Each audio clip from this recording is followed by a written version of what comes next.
আসসালামু আলাইকুম। আমি আপনাদেরকে একটা কথা বলতে এসেছিলাম। ২ দিন আগে আমার কাছে অনেকে জানতে চাইছিলেন। এই যে আমাদের রাস্তার কাজ অলরেডি চলমান চলতেছে আজকে থেকে। এখন আপনাদের মাঝে আমার বন্ধু সুমনে কিছু কথা বলবে। ওর মুখ থেকে আপনারা শুনুন। আসসালামু আলাইকুম। আমরা আজকে এখানে উপস্থিত হয়েছিলাম মূলত আমাদের ২ নং দাঁতপুর ইউনিয়নের ৫ নং ওয়ার্ডের কবির চেয়ারম্যান বাড়ির সামনে যে কাঁচা রাস্তাটা আছে এই রাস্তার সংস্কার কাজে আমরা এখানে আসছি। বর্তমানে আমাদের কাজটা চলমান আছে। মূলত হচ্ছে যে আসলে বিগত ৫৪ বছরে এই রাস্তাটার আসলে কোনো পরিবর্তন কোনো সরকারিভাবে অথবা হচ্ছে কোনো জনপ্রতিনিধির মাধ্যমে আমরা আসলে কোনো উপকৃত হইনি।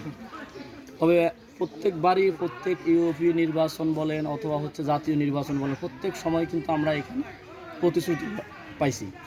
জনগণকে যেভাবে বোকা বানানো যায়, যেভাবে ভোট গ্রহণ করা যায়, ভোট গলতকরণ করা যায়, সেটার জন্য যত মিথ্যা কথার প্রয়োজন ছিল জনপ্রতিনিধিরা তত মিথ্যা কথা বলে কিন্তু এই এলাকার মানুষকে বোকা বানায় ভোট নিয়ে গেছে।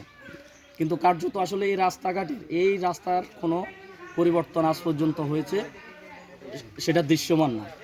বর্তমানে আসলে যে কাজটা আমাদের এখানে চলছে, বর্তমানে আসলে আমাদের যে কাজটা চলছে এটা পুরোটাই হচ্ছে যুবকদের নিজস্ব অর্থায়নে নিজেদের উদ্যোগে। আপনারা হয়তো এই এলাকার মানুষ হলে হয়তো বা জানতে পারেন প্রত্যেক বছর রমজান মাসে যুবকরা নিজেদের অর্থে একটা বড় করে ইফতার মাহফিল করে থাকে। তা আমাদের রাস্তার এই বেহাল দশার কারণে দেখা যাচ্ছে এবারের যুবকরা যে ইফতারের যে টাকাটা তুলেছিল এই টাকাটা ইফতার মাহফিল না করে যুবক ছেলেরা নিজেদের টাকা দিয়ে এবং বিভিন্ন জায়গা থেকে টাকা কালেকশন করে আমরা এই রাস্তা সংস্কারের কাজটুকু আমরা করছি। জানি না কতটুকু করতে পারবো, তবে আমাদের চেষ্টা আছে ইনশাল্লাহ। আমরা আমাদের নিজেদের উদ্যোগে আমরা এই রাস্তার কাজটুকু আমরা সম্পন্ন করব। এখানে আপাতত আমাদের বাজেট ১ লক্ষ টাকা।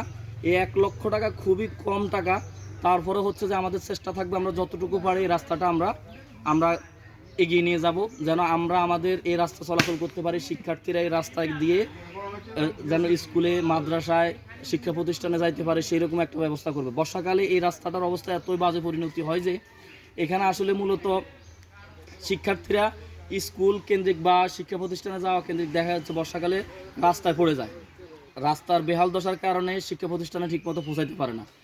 যারই পরিপ্রেক্ষিতে আমরা দেখা যাচ্ছে যে আমরা অনেকবার জনপ্রতিনিধিদের কাছে গিয়েছি, সরকারিভাবে বিভিন্নভাবে আমরা দেখা যাচ্ছে জনপ্রতিনিধিদেরকে বোঝানোর চেষ্টা করছি এই রাস্তাটার কাজের ব্যাপারে, কিন্তু কার্যত এখন পর্যন্ত শুধুমাত্র আমরা প্রতিশ্রুতিতেই আমরা সীমাবদ্ধ ছিলাম। জনপ্রতিনিধিরা আমাদেরকে শুধুমাত্র প্রতিশ্রুতি দিয়েছেন, কিন্তু প্রতিশ্রুতি অনুযায়ী আসলে কোনো কাজের এ পর্যন্ত কাজের কোনো আমরা দেখা যাচ্ছে ফিডব্যাক আমরা পাইনি, যে প্রতিশ্রুতির ফিডব্যাক আমরা পাই নাই।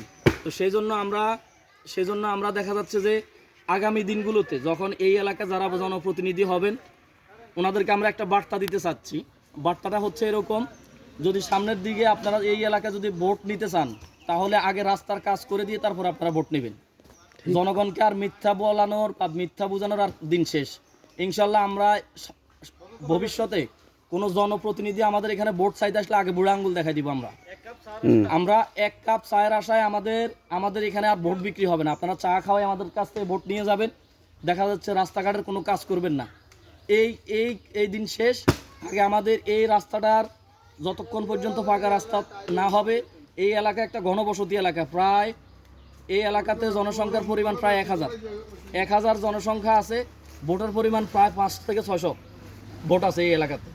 তো এই জায়গাগুলোতে যদি আপনাদের জনপ্রতিনিধিদের ভোটের প্রয়োজন হয়, সে যেই দলেরই হোক, যেই সংগঠনেরই হোক, আগে আমাদেরকে কাজ বুঝিয়ে দিবে, তারপরে দেখা যাচ্ছে যে আমরা তারপরে হচ্ছে তাকে বিবেচনা করব আমরা আমাদের জনপ্রতিনিধি করব কি করব না।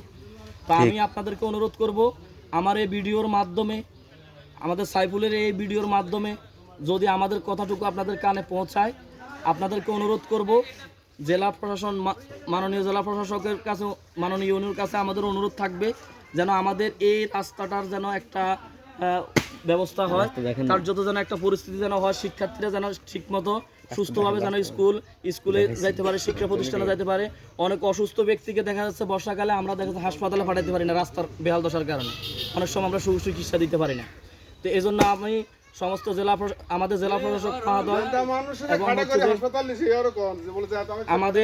আমাদের এলাকার সচেতন নাগরিক আছেন, সকলের প্রতি অনুরোধ থাকবে আমাদের এই রাস্তাটা যেন আমরা ভবিষ্যতে যেমন এমন একটা আগামী 2 বছরের ভিতরে এই রাস্তাটার একটা ব্যবস্থা যেন হয়ে যায়, সেই জায়গা থেকে আপনারা উদ্যোগ গ্রহণ করবেন।